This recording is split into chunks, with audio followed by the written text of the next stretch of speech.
This is Retirement News Online. Welcome back. So most investors are not so great at managing risk. They typically sell when they should buy and buy when they should sell.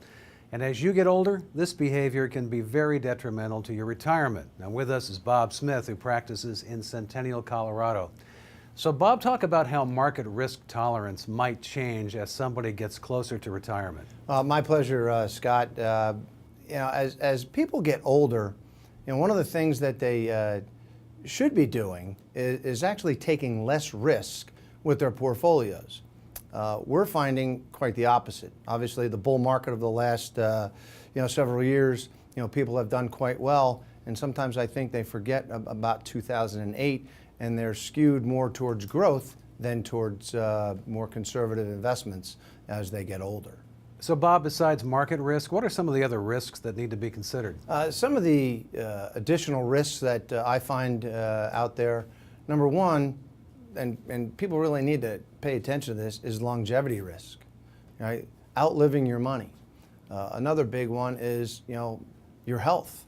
I know when we're in our 40s and 50s, we think we're going to live forever, but as we get older, certain things happen, and we have to be able to plan for that.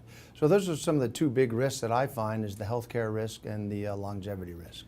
And now with retirement lasting 20 years or more for many people, some advisors actually recommend assuming more risk.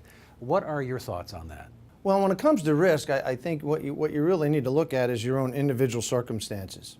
Because yes, we are living 10, 20, 30 years longer, but one of the most important things is how you feel about that risk. And we kind of have to look at your portfolio in a way of matching the risk that you can actually handle, so you can sleep better at night.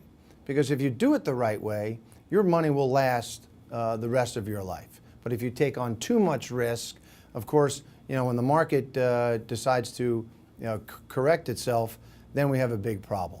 So if assuming more risk isn't always a good idea, what options exist now for those people who need growth but don't want the risk? Well, that's a great question.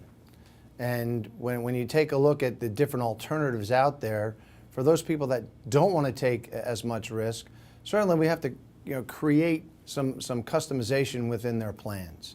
And there are a variety of different vehicles that we can achieve to help solve that problem. Without going into specific products or anything like that, it could be range from safe money vehicles and that to very, very conservative vehicles to meet their risk tolerance.